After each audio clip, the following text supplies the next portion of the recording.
Welcome to the Survival Prepper Show, where being labeled a crazy prepper is a badge of honor. Learn about disaster preparedness, survival, and get ready for whatever challenges might come your way. This is not your typical prepping podcast, and they won't be silenced by the censors. Here are your hosts, Duff and Dale. Hey there, everyone. Welcome to the show. We've got a kind of a cool show tonight. We've got, we're going to talk about, like we mentioned last week, would you turn family members away? Who would you turn away? And the consequences and all that for doing stuff like that. And then we're going to talk about some wound, not necessarily wound care, some illness and injuries in not necessarily just a SHTF situation, but a disaster. We got a special guest. Lisa's going to be calling in tonight, so I figured if we're going to be talking about that stuff, might as well, get the wound care guru in here. So I suppose should we start off the show with a moment of silence for CNN Plus? Oh, I think you're muted. How long didn't it make it? Like 30 days, something like that? 2 months? Yeah.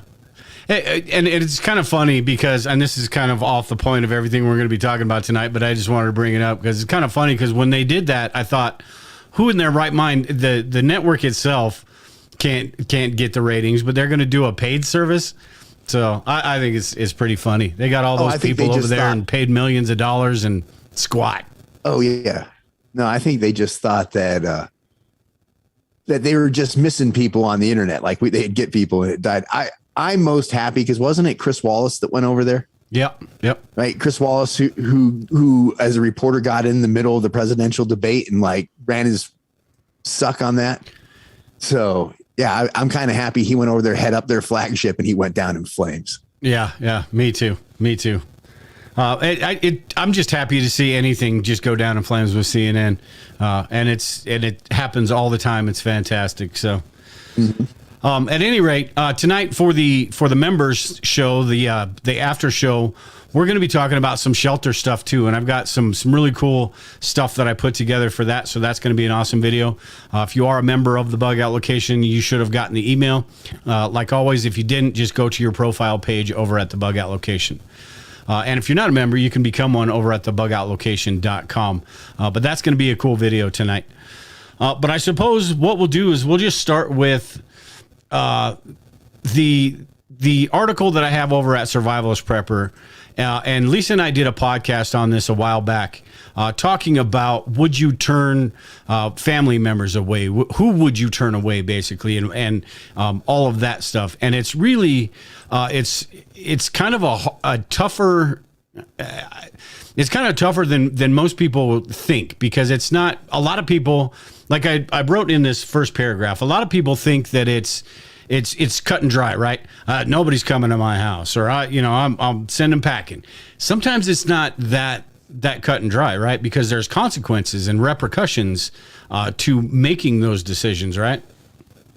Yeah, I think so. I mean, and the biggest one is you're just being an asshole. Like, yeah, that's the way it is. You didn't prepare, and I get that. Like, but if you have it's a family member, a loving family member shows up and you're going to turn them away. Well, okay. Hey, you do you in the apocalypse, man. I think you're an asshole though. Yeah. I think you need to plan on that. And, I mean, that's kind of building a community, right?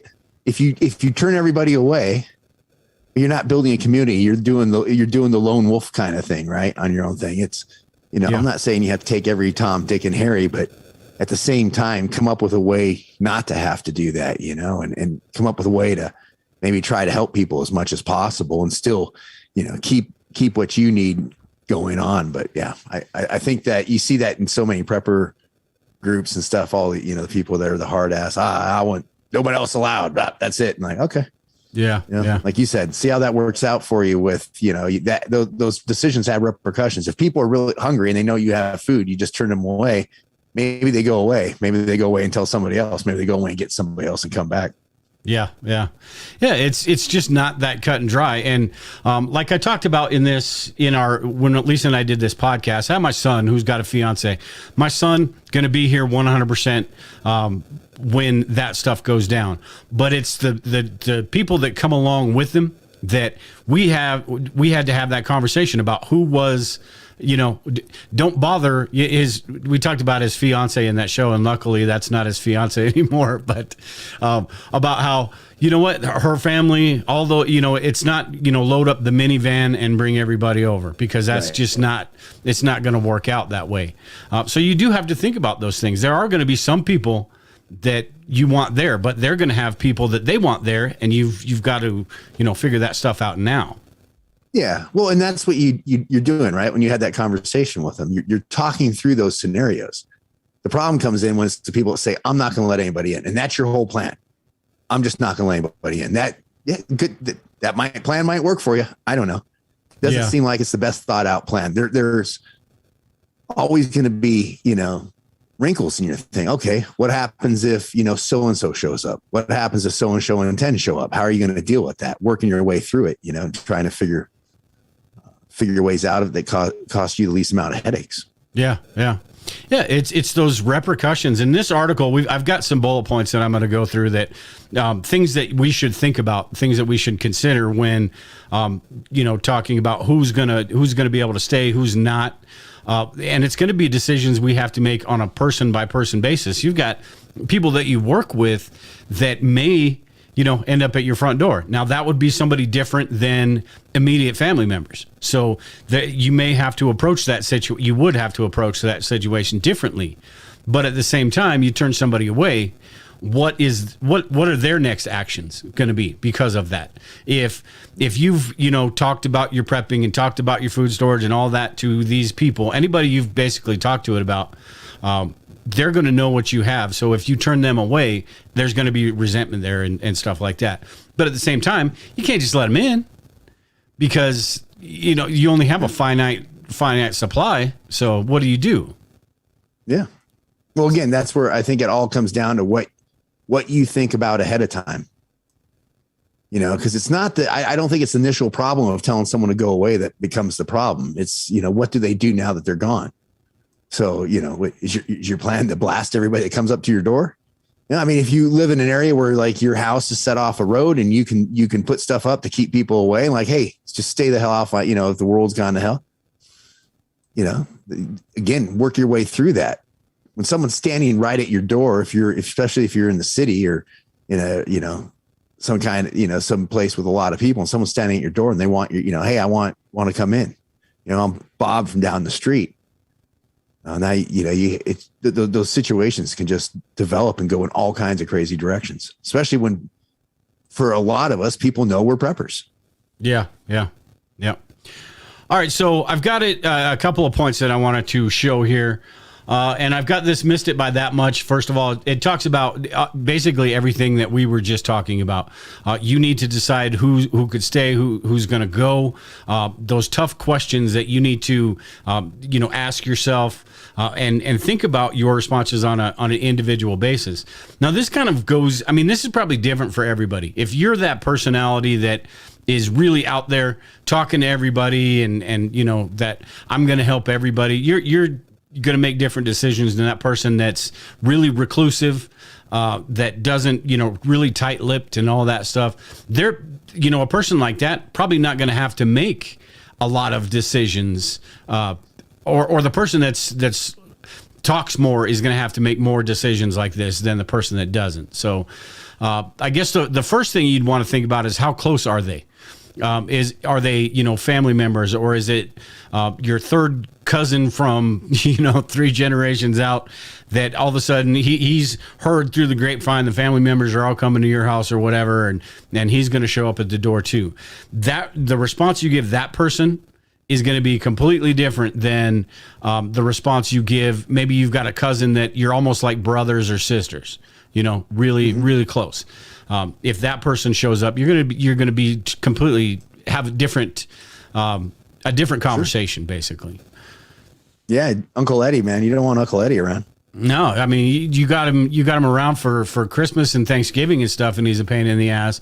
Imagine if he's there, leeching off of you when everything's gone to crap. So another thing Eddie with this is what's that? I was gonna say Uncle Eddie will drink up all your barter booze. Yeah, no shit.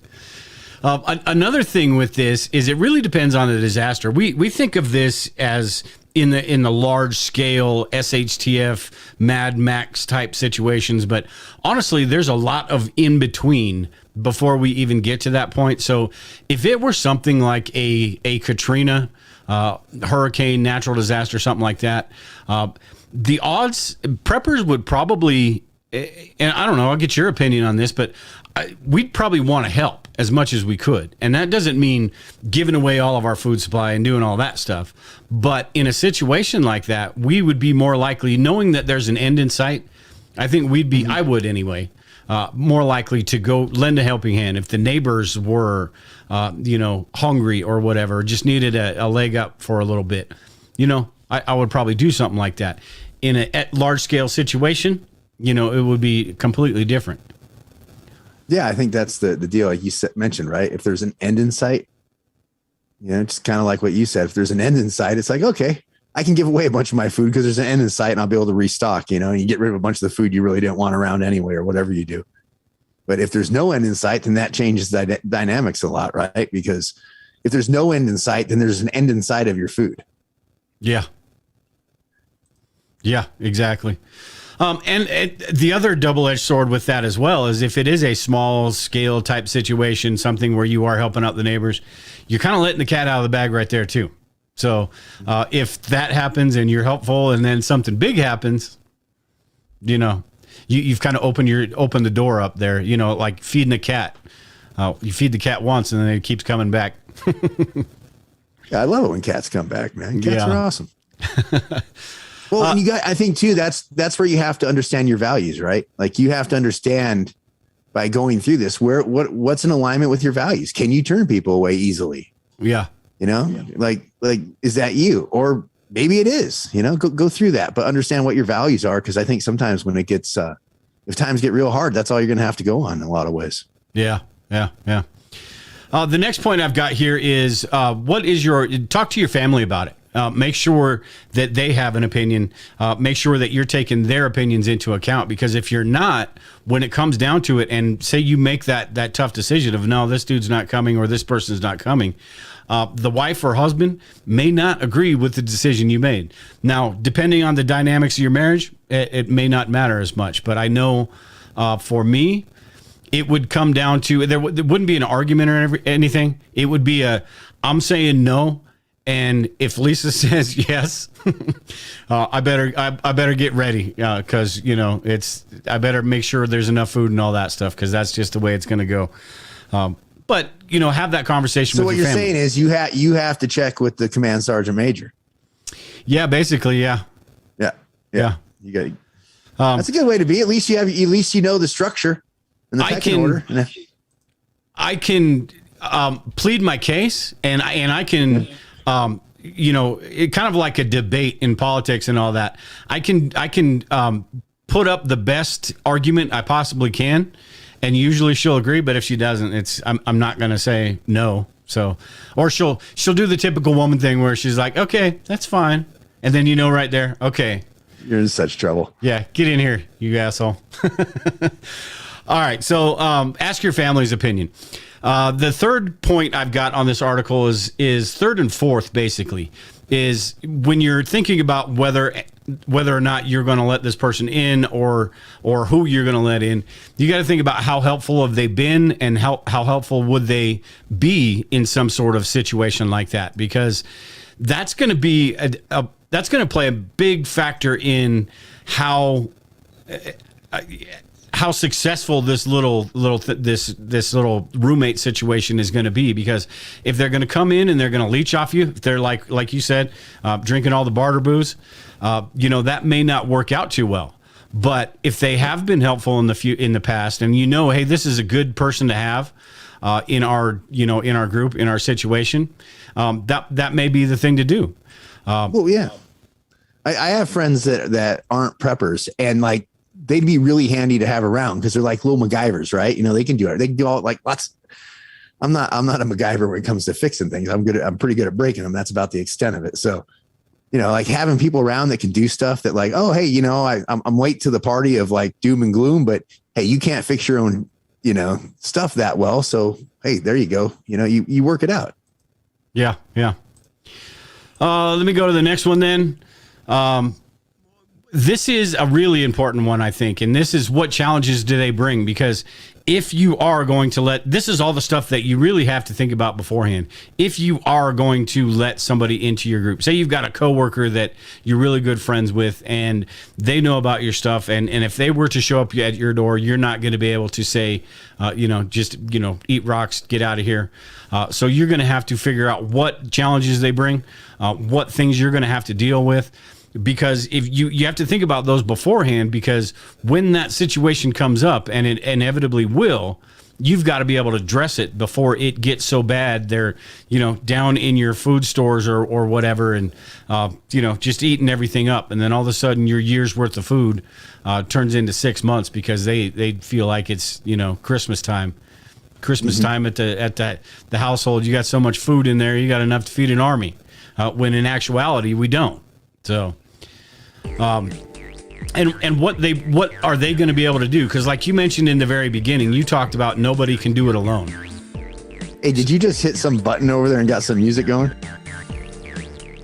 Oh, no.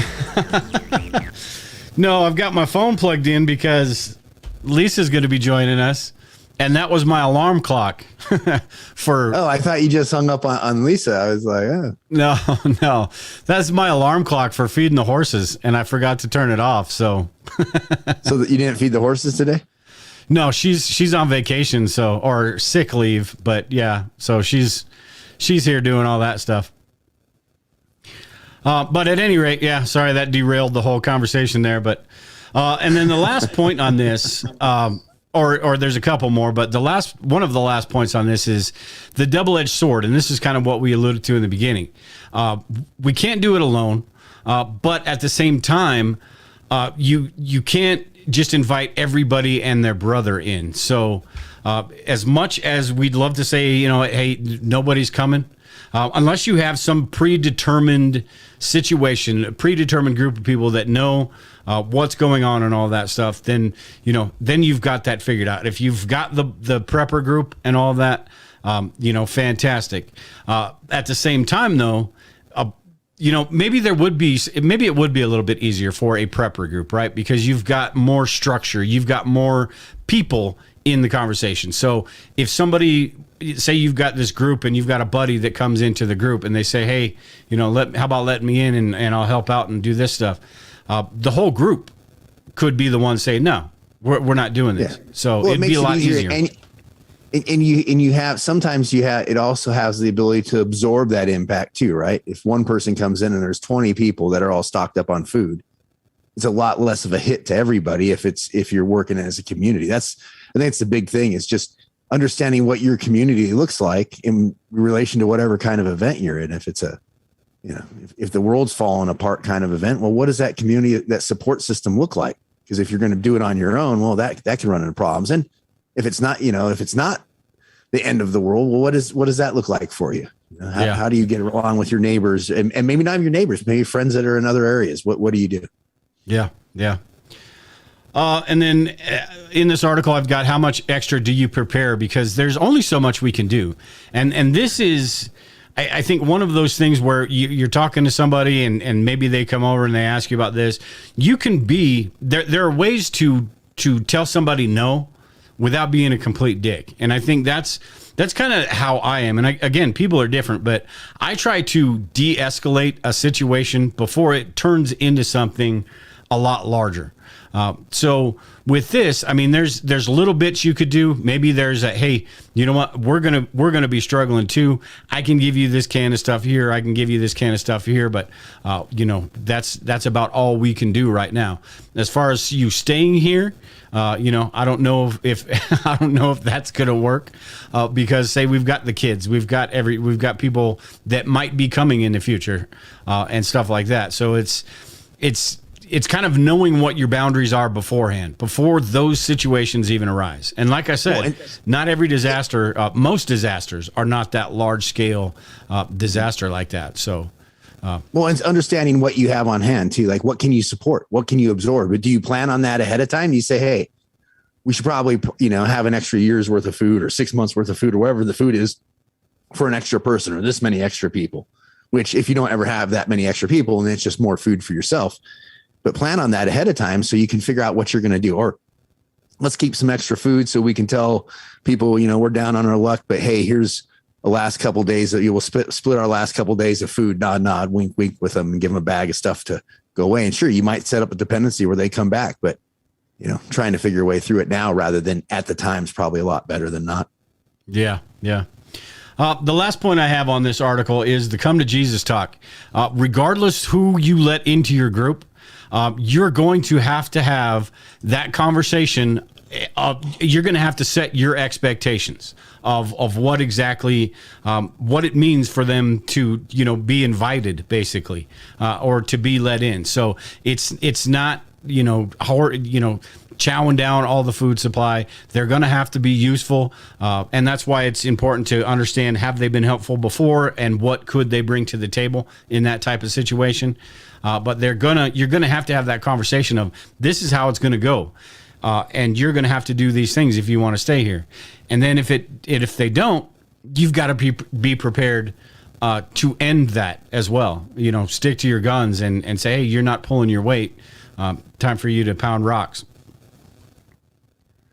Yeah. Yeah. Yeah. You summed it up well, man. You summed it up well. You have to have that discussion up front, right? So everybody knows what's going on. Hey, here's the boundaries. Here's the ground rules. Here's how this is going to work. If you don't do that, well, then, it sets you up at a disadvantage later. And it's being open and up front with people. Don't let stuff fester and, be realistic and understand people are going to, if it's that bad, people are going to have bad days. There's going to be days people are just in a shitty mood. So yeah, you got to address all that. Cause sometimes, people say, well, that doesn't matter. And you suck it up. Well, sometimes it's going to be you that's in a shitty mood. Yeah. And trust me, I know all about shitty moods. So it's good. It's good if you can think about that stuff ahead of time so you can figure your way through some of the things. Yeah. And I honestly don't know if there is a right answer to this because you just never know who, what, when, why, where. I mean, all of that stuff. You just don't know. But it is kind of important to think about when you're thinking about something that would be so bad that you would want to avoid everybody at all costs and all of that stuff. It's just something that you should probably think about. But again, your family dynamic, your personality, all of that stuff is going to play a factor in how you decide these decisions. And, maybe you're somebody like me. Like I said, I'm more the person that tries to resolve a situation before it escalates. Maybe you're that person that just doesn't give a crap and you're like, you're not coming. Because I've thought about this, and Lisa and I have had this conversation because we're online all the damn time. And a lot of people know, just because of what I do and all that, friends and all that know the whole prepper side of me and all of that. That may mean we got to be gone. We got to, staying here is probably, the door is open basically. So that may happen more to me than the average person who just gets online and talks about that stuff. So I don't think so. Cause nobody knows what state you're going to be in from 1 month to the other. Why you hold that against me, man? I'm not. You can pull it off, man. Why don't you go get like a UPS box in some town on the other side of the state? Tell everybody you're moving. Have everybody come pack up your shit, put it in the moving truck, and they send you off. And you just come back in and you put it all back in the house again. And everybody thinks you've moved. No one comes by your house again. And you just tell them like, yeah, we've moved. That's not a bad idea. You get new stuff. Run it by Lisa. You get all new stuff. Yeah. And then change my phone number to some Texas area code or something like that. Or Texas. Yeah, you keep your new. People don't get rid of phone numbers anymore. Keep your phone number. Yeah, that's true. I've had mine so long, it's still Colorado. So, yeah. So at any rate, I mean, it's an interesting topic because I don't think there is a correct answer, but it's tough. I mean, you're going to have people come to your door that you're going to have to make that tough decision. You're going to have to actually think about, hey, does this person come in? Does this person go? It may be a situation where your neighbors and stuff like that, you have to figure that stuff out. Those people know exactly where you live. Those people are going to be right next door when you tell them no. So that's a tough situation. And that's maybe a whole nother topic, dealing with your neighbors and getting to know your neighbors and understanding what they may bring to the table, understanding the ones you want to avoid and all that stuff. But yeah, it's tough, but it's something that's bound to happen. Somebody coming to your door saying, "Hey man, we're tough times right now. Is there anything you can do?" Yeah. And I think there is a correct answer, right? Everybody has a correct answer that's unique to them. There's no one size fits all correct answer. Yeah. So that's why it's, everybody needs to go in there and figure it out on their own. And again, plan in advance, go through scenarios, do what you can to alleviate the situation, get some extra food in case you have to do it. Right. Figure out what your plan is. Yep. All right, so I want to move on here. I want to talk about some illness and injuries in an SHTF type situation. And this goes for any, maybe not just SHTF, but any type of disaster. And what I'm going to do is I'm going to get Lisa on the phone too to talk about this and talk to her about infections and all that. But this is one of those situations where it's really important because you don't want to take a bad situation, a situation that's already got you on edge and making everything hard, and make that worse by either getting sick with hygiene, maybe your health, getting an injury and not knowing how to treat it and all that stuff. So I guess let me call Lisa. If you want to, talk about health for a little bit, I'll see if I can get a hold of Lisa here. Does she even answer your phone calls when you call? We're going to find out. You're kind of like a stalker fan. Yeah, it could be. Like a redneck stalkerazzi. Are you there, Lisa? I am. Are you? Okay. And you can hear her, Brian? It worked. Make sure everybody in the chat, you guys can hear Lisa, right? Say hello to everyone, Lisa. Hello, everyone. So, we could have, hey, my son is in the chat. What's up, Gage? Gage! Is this the one you always talk so much crazy crap about? Yeah. Well, I'll tell you what. He is the son. He's the one that I think embraces. He can talk conspiracy theory with Lisa like no one's business. And he's the one out of all of them that embraced the whole prepper stuff the most. So yeah. And then Lisa's got one son who's kind of, he would be pretty awesome too, but he's a car mechanic, so he can do a lot of crap. But what's up, Gage? Anyway, back to the show. With Lisa, we were talking about injury and illness in a SHTF type situation, or any sort of situation, disaster, or even maybe a situation where you just want to save money and can't afford to go to the doctor because inflation and everything's so high right now. You can't afford insurance and all that stuff. Talking about the important aspects of that. And before we get into, I want to talk to you a little bit about infection and all that stuff, because you're the wound care nurse.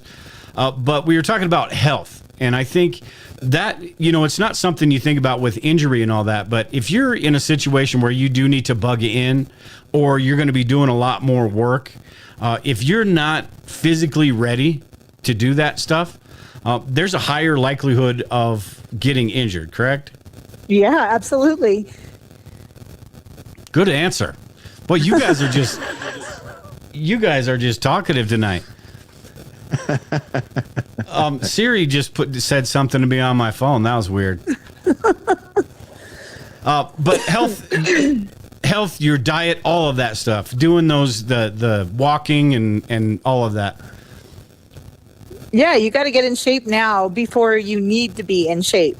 Like you always say, being farmer strong. It's just getting out there and doing stuff and keeping your body healthy, eating better now, because if things do get really bad, you're not going to have that opportunity to eat crappy. And then you're going to be changing your diet to everything that you've been storing. So you might as well eat what you store and store what you eat. And I know all of, the people that have been prepping for any amount of time, they know that, but do they do that? That's super important, because you want to make sure you get calories, but you want to make sure you get the right kind of calories, especially if you do have health concerns. If you have a heart condition, if you're a diabetic or a pre-diabetic, those are things you need to take into consideration now before things get bad. And kind of play out worst case scenario that, let's say you run out of your insulin. What are you going to do if you run out of insulin? If you're dependent on insulin, you got to have a backup plan. So you want to make sure you never run out of insulin. Yeah. And grow mold. Just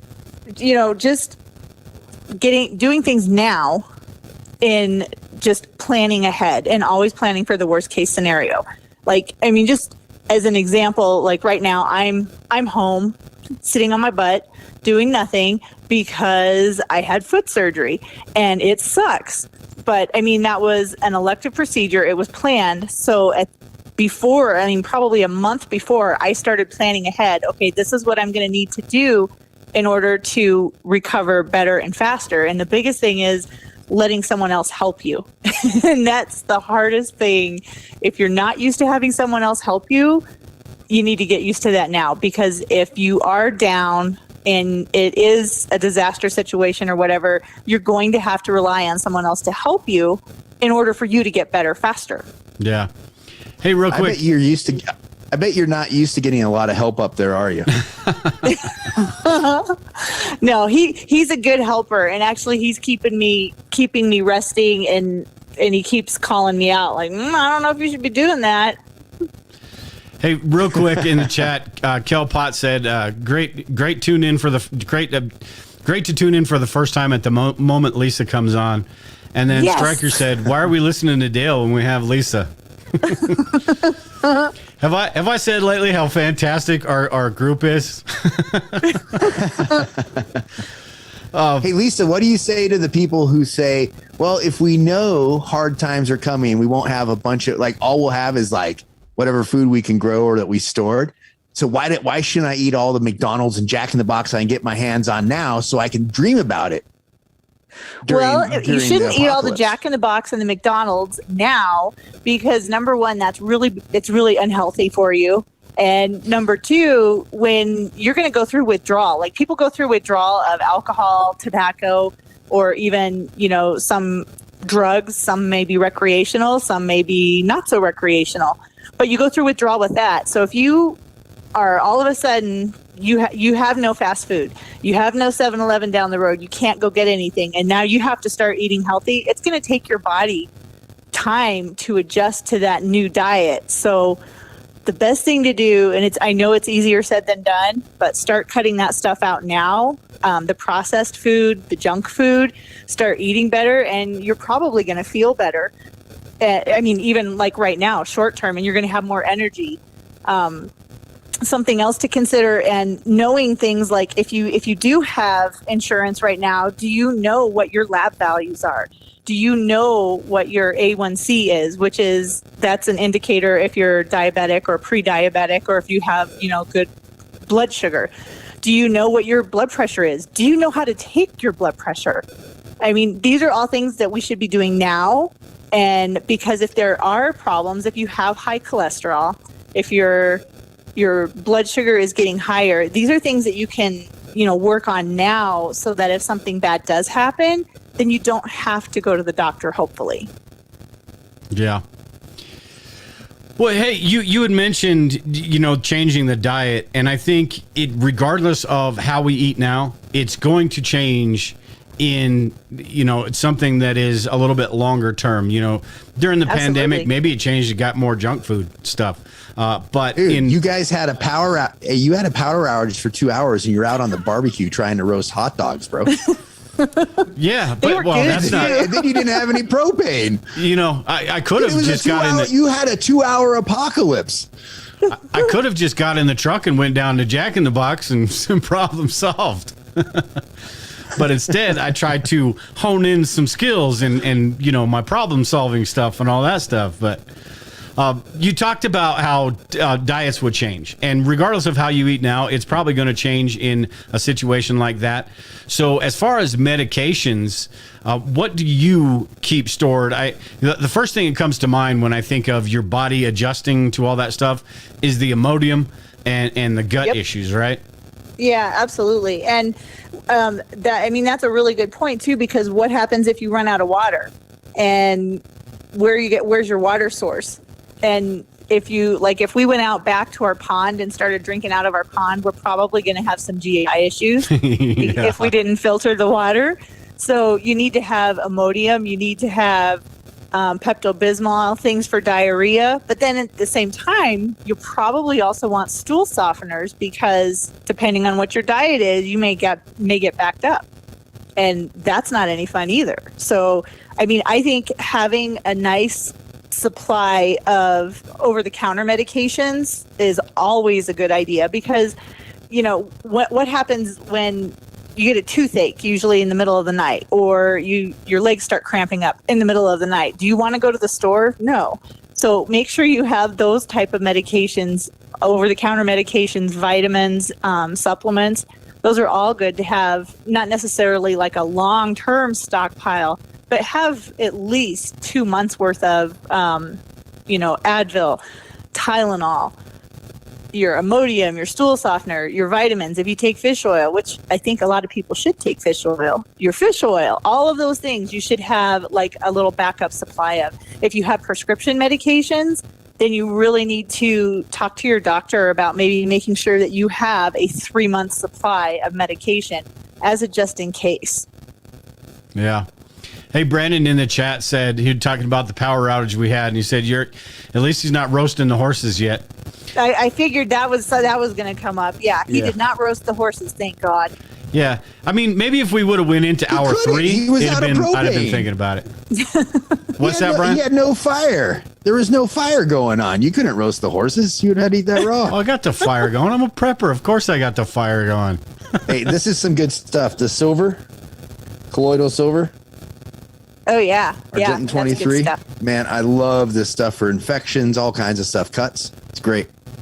So with that, since Brian brought that up, you always talk about Silvazorb gel and how Neosporin is the devil. So to anybody that's been listening a long time, they've heard you talk about it a bunch of times. But for the new listeners, explain to them what you mean. And I know Silvazorb is really hard to get your hands on unless you're in the medical industry.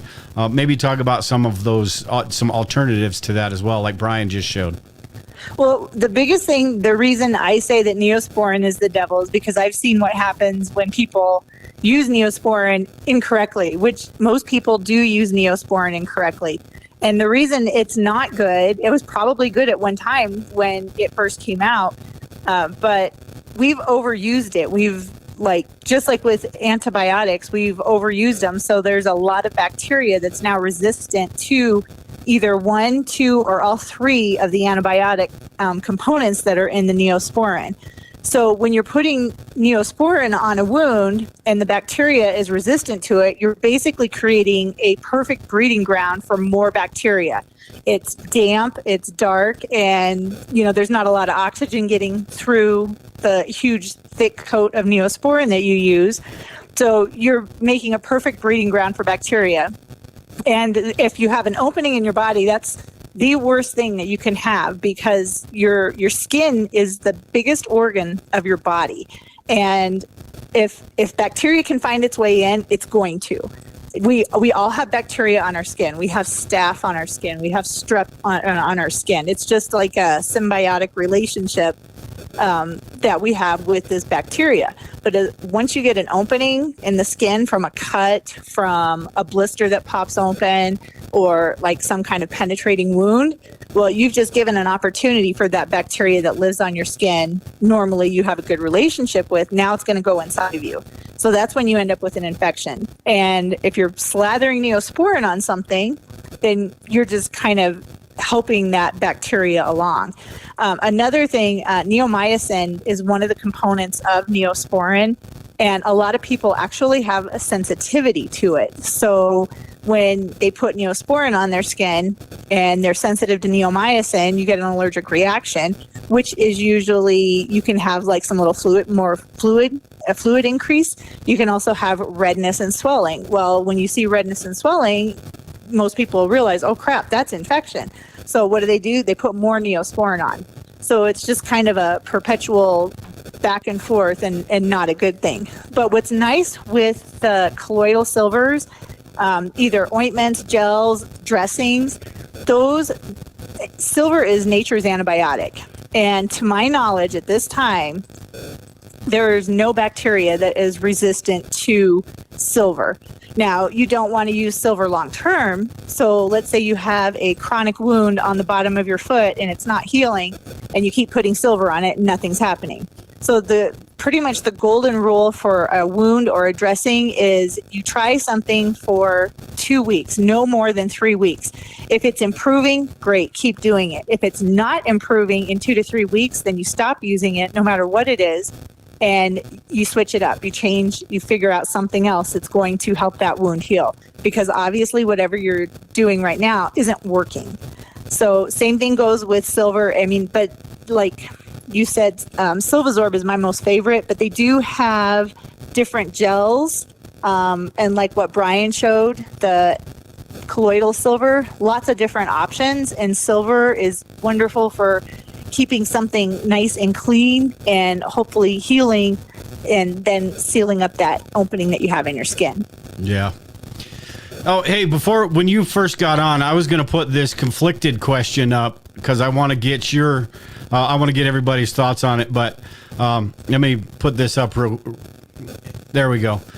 This is the conflicted question, and you're like 10 seconds behind us, so you're not going to see this for a minute. But what the question is: years after survival, the person you love the most is sick, in great agony, and begging for you to end it all for them. There is no hope for recovery, no medical help for their situation. Can you meet their request and end their pain by killing them? Could you, Lisa? Could you? Oh, that is so hard. I think I would need lots of drugs. Let's say that you're going to bleed out. Well, no, that's too fast.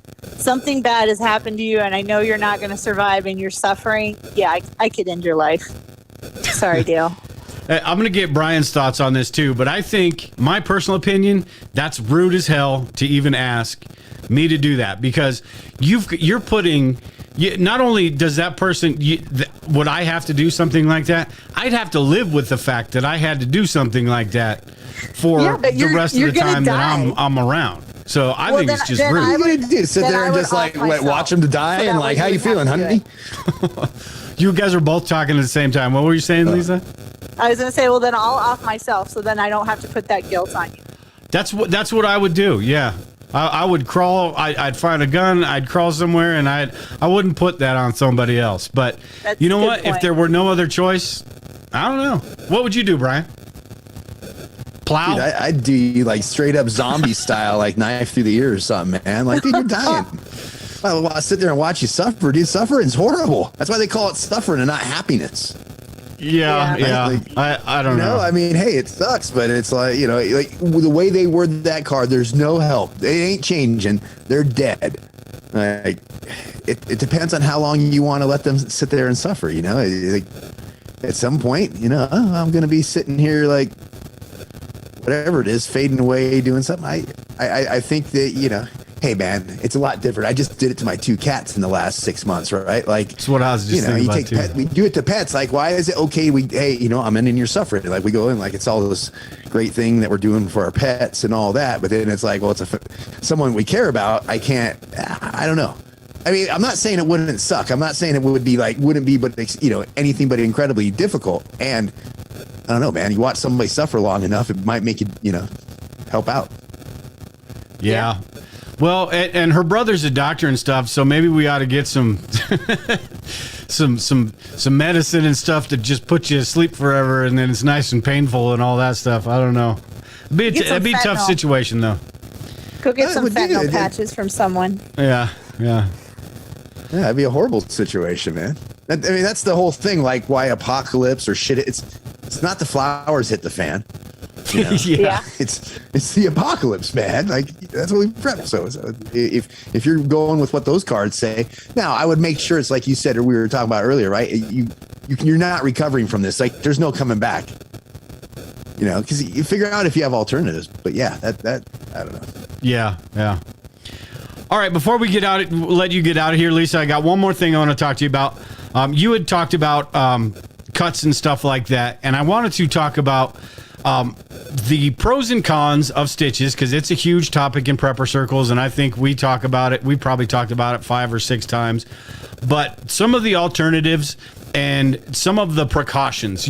I guess maybe talk about infection, and then we'll get into. I've got these zip stitches here that are pretty freaking cool, and you've got steri strips and stuff like that. So I guess talk about why you wouldn't want to, and if you do, what you should know. I suppose just don't go into it like with a needle and thread and say, "Hey, I got you, bro. We'll sew you right up."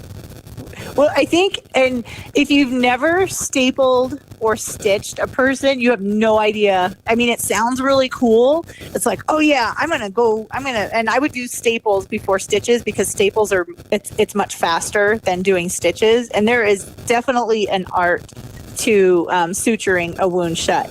But first, I mean, you have to practice. I had the opportunity to practice and put staples in a foot of a patient that his whole incision blew open. He had what was called a transmet amputation. So they took all of his toes and part of the metatarsals, but the whole thing just popped open.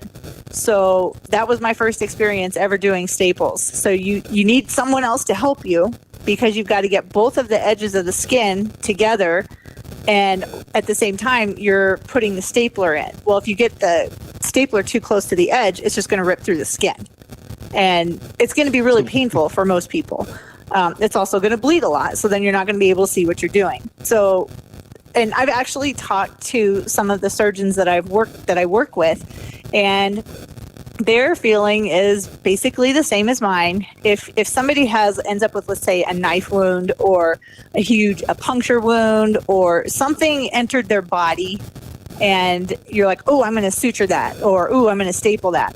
You really don't want to, because depending on what they were, punctured with or whatever caused the wound, the laceration, it put bacteria in. So if you close that up with either stitches or staples, what you're doing is you're closing that bacteria inside. So their potential for infection is huge.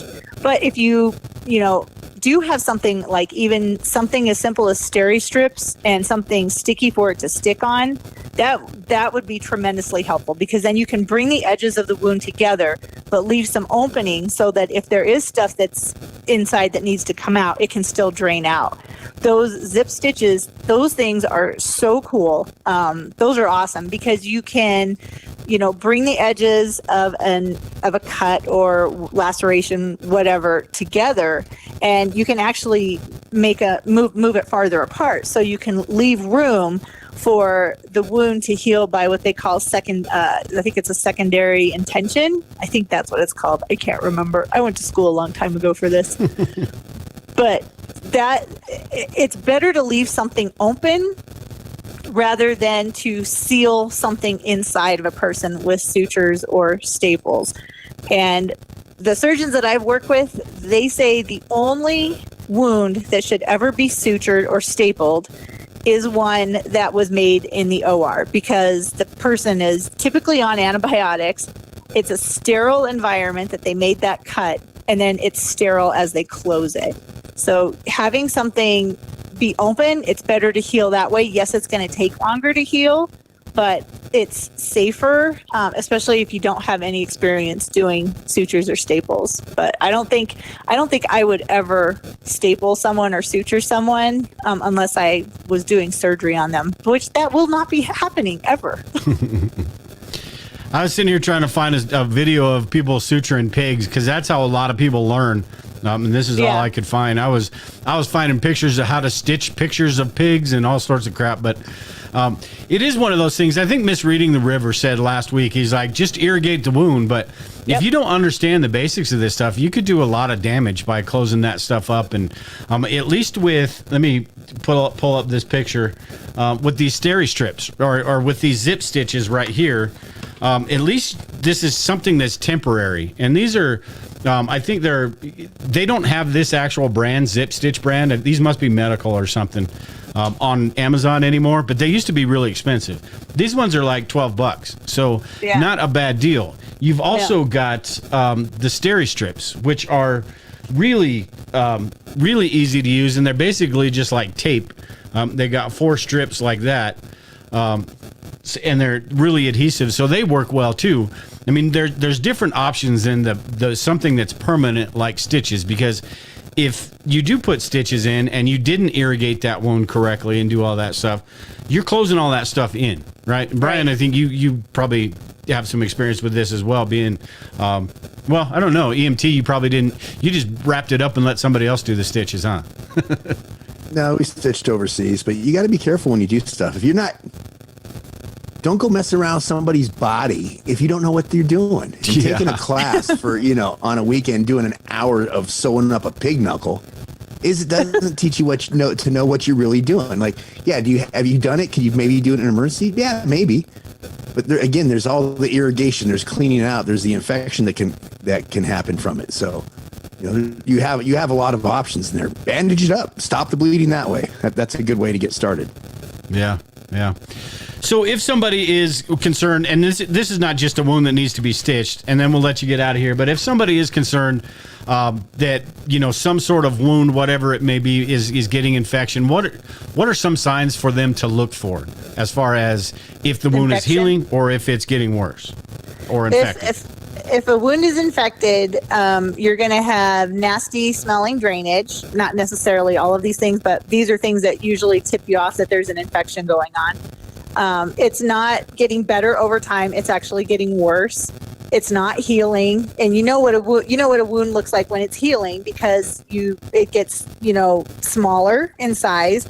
But if it's not getting smaller in size, if it's getting bigger, if it's stinky, if there's green drainage coming out of it, or, lots of yellow, heavy, actually any kind of heavy drainage coming out, probably a good indication something's going on.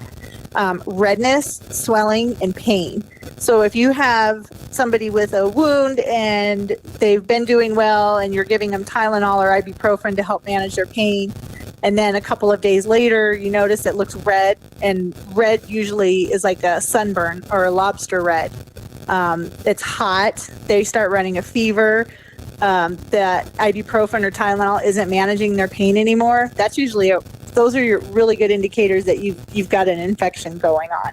Then if you do have an infection going on, you can't just give them antibiotics, because you need to know what kind of bacteria is causing the infection, because some antibiotics work for certain bacteria to kill it, and they don't work on other bacteria. So then you run into the problem of, okay, let's say it's a staph infection, which is pretty common, staph and strep.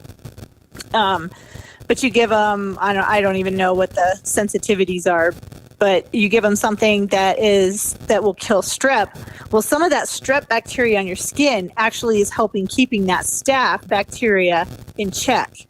But now you've just killed the strep, so now that staph bacteria can actually multiply and get worse. So, I mean, it's definitely a balancing act, but knowing the signs of infection or preventing infection are the most important things. That's the best thing you can do, is prevent an infection from happening. But there's going to be injuries. There's injuries every day. People get hurt every day. So if somebody has an injury and let's say they cut themselves or something, well, wash your hands, clean out the wound, irrigate it, saline, water. Don't pour peroxide on it. Peroxide is actually cytotoxic, meaning it kills skins. It kills the skin cells. So you could do like half hydrogen peroxide, half distilled water, or half normal saline, and that will have a little bit of an antiseptic quality, but it won't kill the tissue. But keeping it clean, and then of course, like right now, you can go to the hospital, you can go to the ER, you can go to your urgent care, go get someone else that's like a professional to look at it and make their recommendations and go from there. But in an all-out apocalypse, then I would definitely recommend a first aid class now. I would recommend stocking up on lots and lots and lots of different first aid supplies like gauze, ace wraps, 4x4s, steri strips, duct tape. Then you can never have enough, in my opinion. Yeah. Hey, Misreading the River said in the chat, sounds hopeless. I go straight to amputation just to be safe. 3 days later, I move on to smother. Job done. That is kind of, that it the rules now and the rules in an apocalypse type situation, two different things. So it is one of those tough situations. Yeah. Yeah, it's hard. It's hard, but you do what you do the best that you can with what you have. But if you don't have the knowledge, you probably shouldn't be messing around with it, because you could make it worse. Yeah. Yeah. And there's lots of information about antibiotics and all that stuff. And you can make a fairly educated guess when it comes to that stuff. But you just have to know, what you're trying to do. Like you always say, they call it practicing medicine for a reason. That's right. Yeah, you got to figure it out. Yeah. All right, do you have anything for her, Brian, before we let her go? No, she wanted to say something, but go ahead. Did Lisa, I cut her off? Yeah, you cut me off, man. What were you going to say? I never do that, Lisa, do I? Oh, there you go again. Did it again. Never, Dale. One bacteria I can tell you that most people would recognize, especially if I tell you this, now you'll really be able to recognize it. Pseudomonas.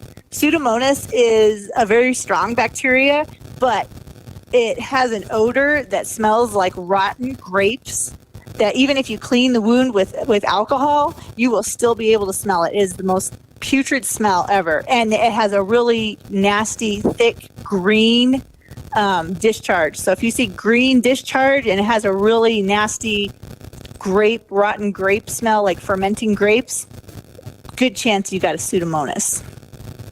Do you know what the Latin name of having like that green discharge and it's all smelly is? No. Dale. I knew that couldn't possibly be a serious question. I knew you were going to come up with some crazy ass nonsense like that. So, at any rate, I think I appreciate you coming on with us. It's always fun to chat with you. Everyone in the chat loves you and on the podcast and all that. So when you come on, it's kind of a special thing. And I wanted to just try this phone call thing, and it worked pretty well, I think. So yeah, I'm happy to be the guinea pig for the first one. It's all good. I understand. That's how we roll. And you were. So you did good. It worked out well. Yeah. Yeah. So all right. Like I said, I appreciate it, and I know you got to go do your horses and all that stuff. So we'll talk to you later. All right. Bye, you guys Lisa. have a good night. Bye, everybody in the chat. All right, I got to make sure and unplug this so you don't get any more of my ringtones or anything like that coming on. That was cool. What I want to do now, let me see if I've got. I want to pivot to some of the stagflation, inflation, food shortages, all of that stuff. And I suppose what we'll do is we'll start with, I've got this slide, and it kind of goes, this slide goes into stagflation, but I want your opinions on whether you think this is something that is kind of viable at this point, or if it's something that, that maybe not so much. But this chart right here basically shows what components it takes to have stagflation. So you've got inflation, and we've got that. There's no doubt about that at this point.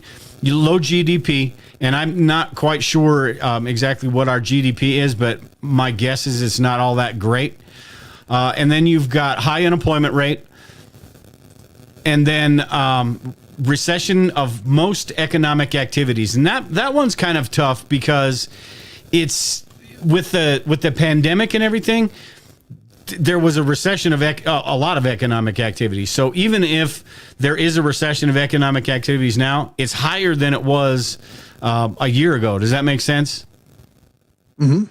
And then poor implementation of government policies, which is just constant. Maybe they mean worse implementation of government policies. What, like Title 42 or whatever they got going on. Hey, the USG. So the last one I can find data on was the U.S. GDP rate for 2020 was negative 3.49%, a 5.65 decline from 2019 decline. 5. So I would say we have a low GDP. I'd say that's right there. Yeah. I mean, I think what are we hoping for stagflation so we don't hit hyperinflation? You know, is that Possibly. is that the speed before we get to ludicrous speed? You know, I mean, come on. We talk about all the time on here right now with the inflation and everything. You know, again, this is a government tax, an inefficiency of government. This is the modern monetary system. You know, this is them trying to either make the system, make everything so worse we jump from not we, but the people who voted for Joe Biden jump to some other savior of the Democratic Party. No, this is all just a bunch of horse shit. Yeah. You know, Hey, I mean, they're up there still. They're talking about another $1 trillion relief package. They're up there passing around money like it's going out of style, raising inflation. We're all feeling it everywhere we go nowadays. So yeah, I think I think the future looks more bleak than it does promising in the near term, right? Yeah, yeah. Hey, I forgot to mention, we're going to end the Survivalist Prepper stream right now. And if you want to just continue to listen, head over to the Survival Preppers. I forgot to say that before the segment started. So you get part of this and then you can get the other part if you come over here. But we'll talk to all of you later. With this, the reason I brought this up is because we got